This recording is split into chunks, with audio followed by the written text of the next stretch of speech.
एक लड़की बुरी हालत में जंगल में किसी से बचने के लिए भाग रही थी। वे उसे पकड़ लेते हैं। फिर हम देखते हैं कि उसे रस्सियों से बांध दिया गया है। इसे इस तरह से पकड़कर बांधने वाले उसी के पापा है। वहाँ किसी तरह की तांत्रिक प्रक्रिया हो रही थी। एक अजीब सी बुढ़िया कहती है कि वक्त आ गया है, इसे जलाकर मार डालो। अपने पापा से बचने के लिए बहुत रिक्वेस्ट करती है और अपनी मम्मी को खोजती है। तब उसके पापा उसे बताते हैं कि तुमने ही अपनी मम्मी को मार डाला। फिर हम देखते हैं वो लड़की एक शैतान में बदल जाती है और अजीब से आवाज में अपने पापा को धमकी देने लगती है कि वो अपनी मम्मी की तरह अपने पापा को भी मार डालेगी। उस वक्त तो बहुत भयानक लग रही थी। उसके पापा उसके ऊपर पेट्रोल डाल देते हैं और माचिस जलाकर उसके शरीर पर फेंक देते हैं। वो बहुत बुरी तरह से चीख रही थी। फिर उसके पापा गन उठाते हैं और उसे शूट भी कर देते हैं। इस तरह वो शैतान मारी जाती है। कि फ्रेंड का एक ग्रुप जंगल के बीच में पुराने मकान में छुट्टी मनाने आता है। डेविड और मिया भाई बहन है और मिया को ड्रग्स लेने की आदत है। वे सोचते हैं कि यहाँ पर रहकर मिया के ड्रग्स छोड़ने में वो लोग हेल्प करेंगे। फिर वे लोग घर के अंदर जाते हैं जहाँ उन्हें किसी तरह की बदबू आती है। डेविड और मिया अपने पुराने यादों को देखते हैं जब वो इस घर में अपने मम्मी के साथ रहा करते थे। बदबू से वे लोग सभी परेशान थे कि ये बदबू आखिर आ कहाँ से रही है। तभी उनका डॉगी ग्रैंडपा जमीन में बिछे हुए कारपेट को नोचने लगता है और वे लोग कारपेट को हटाते हैं तो देखते हैं वहाँ एक चैम्बर डोर है। डेविड उसका लॉक खोलकर अंदर जाता है और वे लोग वहाँ पर देखते हैं कि एक दरवाजे के अंदर कई बिल्लियों को मारकर टांग दिया गया है। यह बदबू वहीं से आ रही थी।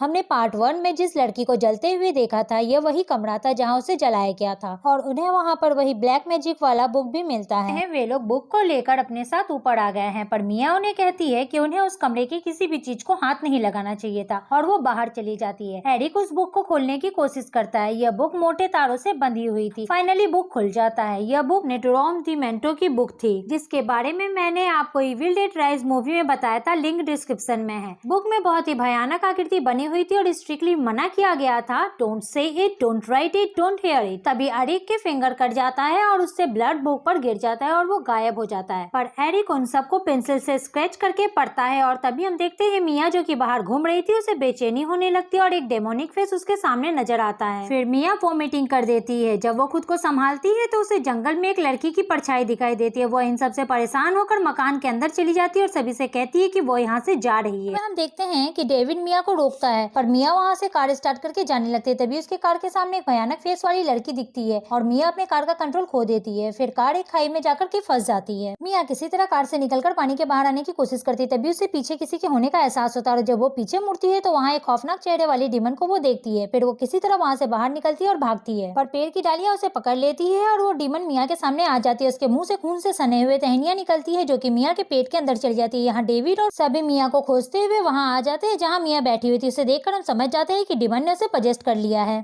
मिया डेविड से कहती है मुझे लगता है वो यहीं है इस कमरे में। डेविड उससे कहता है ये सब तुम्हारे दिमाग का वहम है, जाकर नहा लो। फिर डेविड को उसका कुत्ता मरा हुआ मिलता है। वो गुस्से में मिया के पास जाता है तो देखता है कि शावर से गर्म पानी गिर रहा है और मिया तड़प रही है। उसके पूरे शरीर में छाले पड़ गए हैं। वो उसे डॉक्टर के पास ले जाने लगता है लेकिन तेज बारिश की वजह से उसे नहीं ले जा पाता। यहाँ पे एरिक उस बुक में देखते हैं कि एक शैतान गर्म पानी से नहाता हुआ ड्रॉ किया हुआ है। बाहर सभी लोग बहुत परेशान है कि चीजें ठीक होने की जगह और ज्यादा बिगड़ रही है। तभी मिया गन लेकर वहाँ पर आ जाती है और डेविड को शूट कर देती है, पर गोली उसे छूकर निकल जाती है और वो चीखकर वहाँ पर बेहोश हो जाती है। ओलिविया उससे गन लेने के लिए जाती है लेकिन मिया उसे पकड़कर उसके ऊपर खून की उल्टी कर देती है। इतने में एरिक जल्दी ही मिया को धक्का देकर के बेसमेंट में बंद कर देता है। ओलिविया बेहोशी का इंजेक्शन लेने के लिए जाती है। यहाँ बुक के पेज खुद ब खुद टर्न होने लगते हैं और वहाँ एक भयानक ड्राइंग खुलती है। तभी ओलिविया का रूम का डोर अपने आप लॉक हो जाता है। एरिक ओलिविया के पास जाता है तो देखता है वो चाकू से अपना ही मुंह काट रही थी। यह देखकर वो डर जाता है और उसका पैर ओलिविया के कटे जीभ पर पड़ता है और वो फिसलकर नीचे गिर जाता है। नेक्स्ट पार्ट के लिए वीडियो को लाइक करें और मेरे चैनल को सब्सक्राइब करना ना भूलें।